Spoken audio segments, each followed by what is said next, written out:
Whenever one watches Alfred Hitchcock's masterpiece, Rope, the first element of filmmaking that comes to mind is the setting. We, along with the characters, spend the entirety of the film in one location. Rope wasn't the first film to exist solely in one location, but it certainly remains the most fascinating. It's like watching an episode of Murder, She Wrote or reading an Agatha Christie novel, except our detective is merely a teacher and our criminals are already identified by the third frame of the film. Rope is often lumped in with other films in the mystery genre, yet it plays out like a bona fide courtroom drama in the house of a student. The mystery is erased before we even hear an ounce of dialogue, so why exactly is Rope so unequivocally engaging? The film is comprised entirely of just 10 segments, with Hitchcock having pushed the boundaries of 35mm to its limit in 1948. Now back then, you could only shoot 10 minutes at a time before needing to change the reel. Rather than it being a limitation though, Hitchcock pushed the boundaries to turn it into a positive. After all, the first segment of the film that opens on the strangulation close-up and ends with a blackout on Brandon's back lasts exactly 9 minutes and 34 seconds.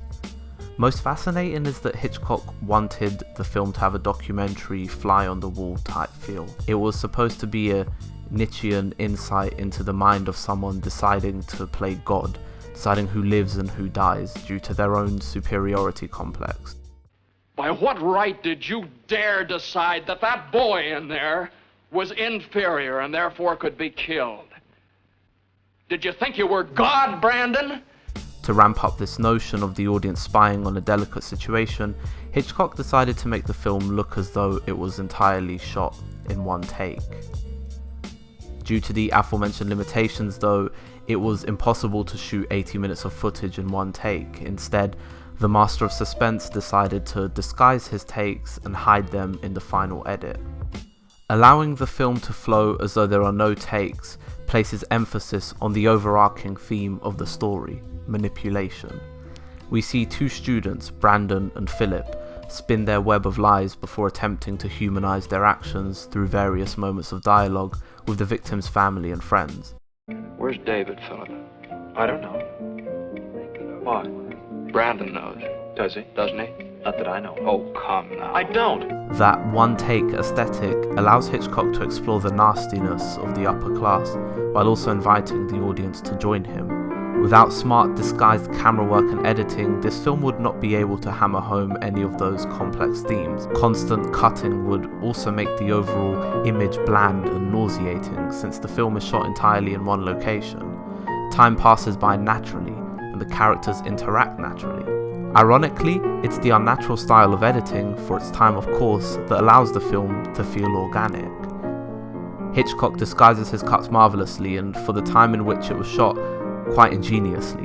It paved the way for a more creative style of editing, one that accompanies the film's flow rather than sticking out like a sore thumb. One of the most interesting hidden cuts is within the first segment, a moment where Brandon steps in front of the camera. His suave blue blazer engulfs the lens. Right here. What are you worrying about, Philip?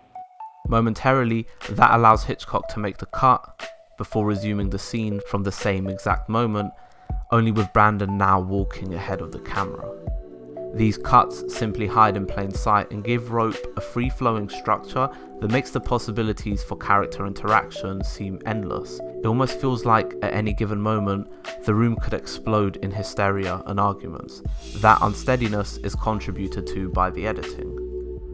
One thing that has always stood out in regards to the editing is that yes, there are only 10 cuts. 5 of those are dissolve effects, the other 5 are hard cuts like the one mentioned before.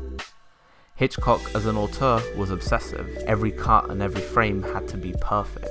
It is not coincidence then that his 10 cuts are divided equally, as I said before, 5 dissolves and 5 hard cuts.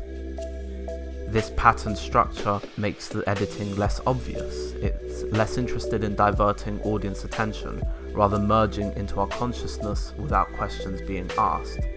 Momentum is never lost, nor coherence sacrificed. The pattern of the editing keeps the audience trapped in the same room as two murderers, hearing their lies and attempts to humanize their heinous act.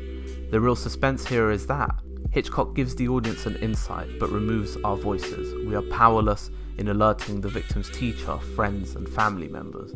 We are forced to watch it unfold, knowing that any bit of tension could erupt into another violent act of crime. For me though, it's quite staggering to hear Hitchcock's words on the film 20 years later in an interview with Francois Truffaut.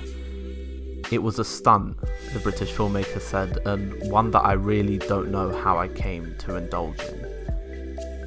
Despite the director's reservations toward Rope's aesthetic, many still find it to be a masterclass in minimalistic editing and a solid foundation of shooting practices.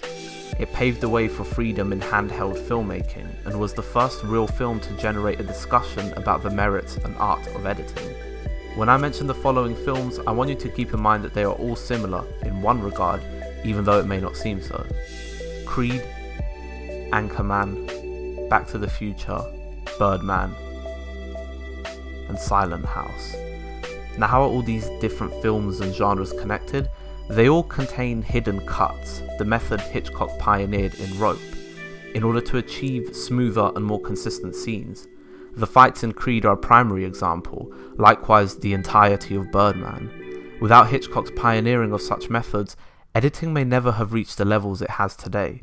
Those moments of smoothness and immersion may never have evolved if not for Hitchcock's Rope. Much is said about his excellence as a master storyteller and crafter of suspense, but Hitchcock was as much a visionary in the technical art of filmmaking as he was the storytelling side of things. I wonder what a time went. I wonder why my mind's bent. I wonder why my retina's connected to the nebula, but only get the message from the fine print.